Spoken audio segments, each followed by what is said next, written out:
Assalamualaikum warahmatullahi wabarakatuh. Selamat pagi. Berjumpa kembali kita pada kali ini masih pada topik sistem reproduksi tumbuhan.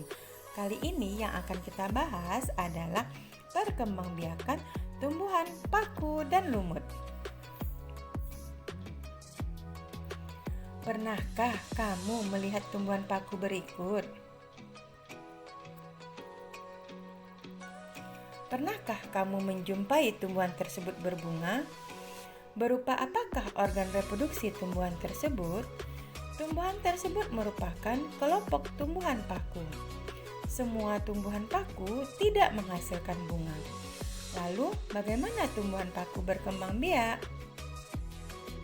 Mari kita saksikan struktur atau morfologi tumbuhan paku. Adapun struktur tumbuhan paku memiliki ciri-ciri: 1. Daun menggulung pada usia muda. 2. Daun terdiri daun mikrofil yaitu daun berukuran kecil dan daun makrofil yaitu daun berukuran besar. Kemudian, daun juga terdiri atas daun saprofil yang berperan sebagai tempat penghasil spora dan daun troprofil yang berperan sebagai tempat fotosintesis. Kemudian, pada paku juga memiliki rizoma, di mana akarnya merupakan akar serabut dan terdapat tudung akar yang disebut dengan kaliptra. Pada bagian atas permukaan daun paku terdapat yang disebut dengan tropofil, di mana tropofil ini yang berperan sebagai tempat terjadinya fotosintesis. Sedangkan pada bagian permukaan bawah daun paku terdapat yang disebut dengan sporofil. Disinilah tempat terbentuknya atau penghasil spora.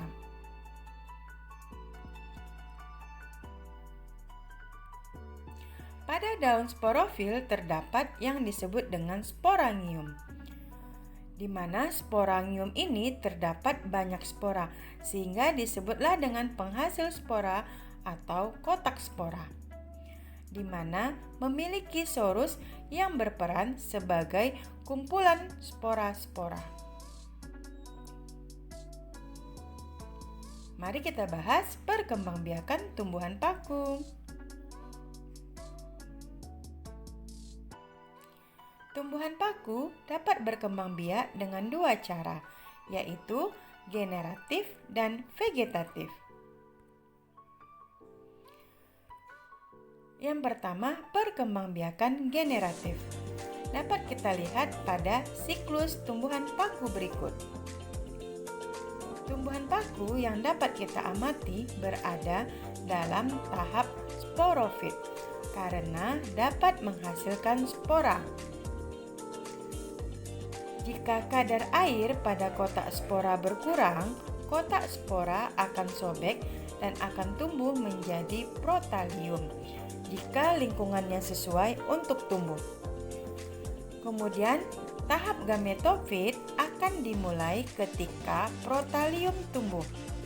Protalium akan berkembang dan menghasilkan sel gamet jantan yang disebut dengan antheridium dan sel gamet betina yang disebut dengan archegonium, di mana antheridium akan menghasilkan sperma, sedangkan archegonium akan menghasilkan sel telur.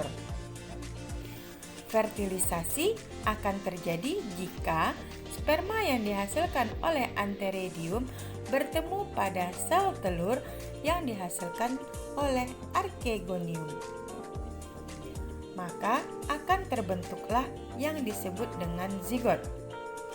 Zigot akan tumbuh dan berkembang memulai tahap sporofit baru.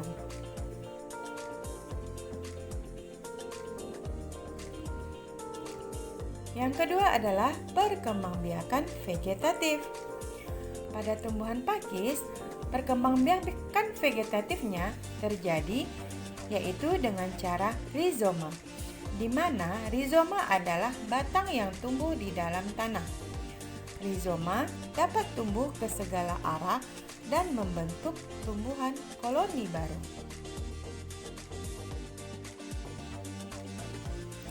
Nah, sekarang kita akan melihat untuk perkembangbiakan tumbuhan lumut. Istilah lumut tentu sudah tidak asing lagi bagimu. Pernahkah kamu melihat air kolam yang berwarna hijau? Tahukah kamu apa yang menyebabkan kolam tersebut berwarna hijau? Kolam tersebut berwarna hijau bukanlah karena lumut, tetapi karena ganggang atau alga yang hidup di air. Batu pada tepian kolam biasanya ditumbuhi tanaman hijau yang seolah membentuk karpet.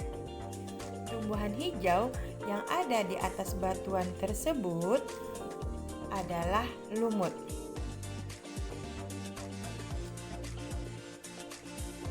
Mari kita saksikan struktur atau morfologi tumbuhan lumut.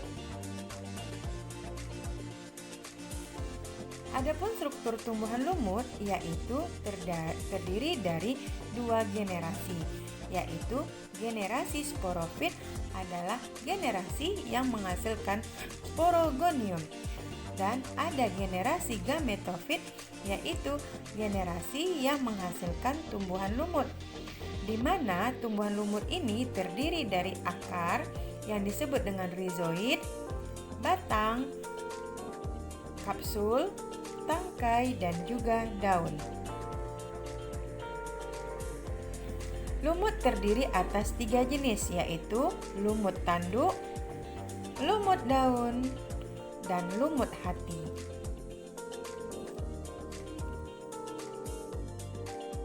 Nah, ini adalah pergiliran keturunan pada tumbuhan lumut yang terdiri atas generasi sporofit dan generasi gametofit, di mana generasi sporofit menghasilkan spora, sedangkan generasi gametofit menghasilkan gamet atau sel kelamin.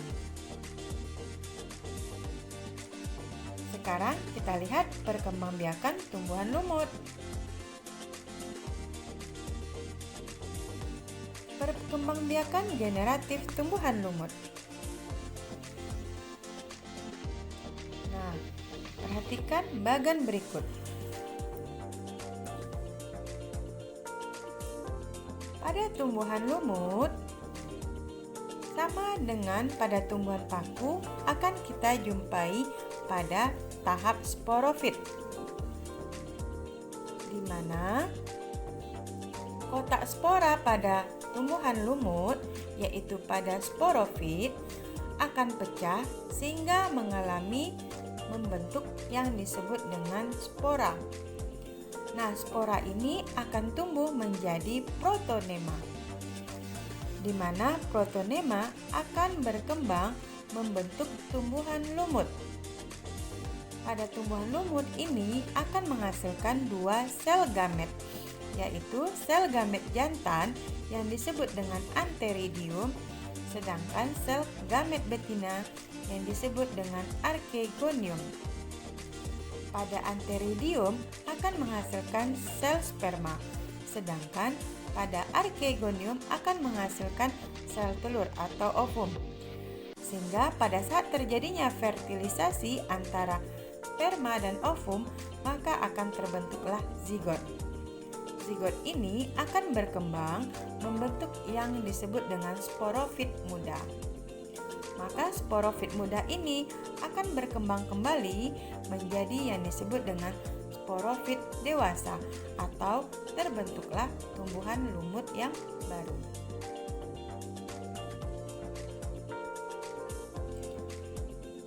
Sedangkan pada kembangbiakan vegetatif pada lumut, yaitu dapat melalui kuncup atau gemae dan melakukan fragmentasi. Gemae merupakan struktur mangkuk kecil yang mengandung kumpulan lumut kecil pada lumut hati yang berfungsi sebagai reproduksi aseksual. Sedangkan fragmentasi yaitu terjadi ketika tumbuhan lumut melepaskan sebagian tubuhnya untuk menjadi individu baru. Tumbuhan lumut merupakan kelompok tumbuhan yang masih sederhana, di mana tumbuhan lumut belum memiliki akar, batang, dan daun yang sejati. Meskipun tumbuhan lumut memerlukan kondisi yang lembab untuk tumbuh dan bereproduksi, banyak jenis lumut yang dapat bertahan dalam kondisi yang kering dalam kurun waktu yang cukup lama. Mereka dapat tumbuh pada tanah yang tipis dan pada tanah di tempat tumbuhan lain. Spora dari tumbuhan lumut akan dibawa oleh angin. Spora akan tumbuh menjadi tumbuhan baru jika ada air dan beberapa komponen pendukung lainnya.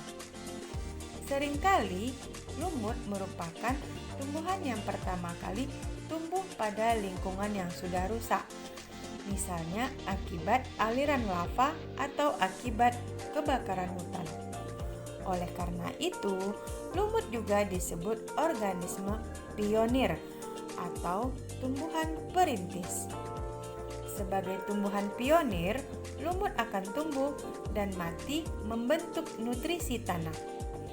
Proses ini bersamaan dengan pelapukan bebatuan akibat panas, angin, dan zat kimia lainnya, seperti zat asam atau oksigen yang akhirnya membentuk tanah. Sehingga pada akhirnya tumbuhan lain dapat tumbuh pada daerah tersebut.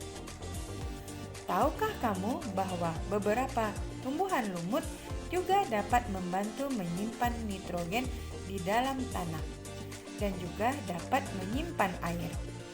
Beberapa juga dapat digunakan sebagai obat hepatitis, seperti kelompok lumut hati atau yang dikenal dengan Marchantia polymorpha, dan kelompok dari lumut daun seperti Sphagnum yang dapat lapuk dan dapat digunakan sebagai bahan bakar seperti batu bara. Nah, sekian dulu materi kita hari ini. Sampai jumpa dan terima kasih.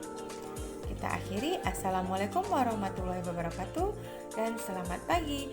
Tetap menjaga protokol kesehatan ya.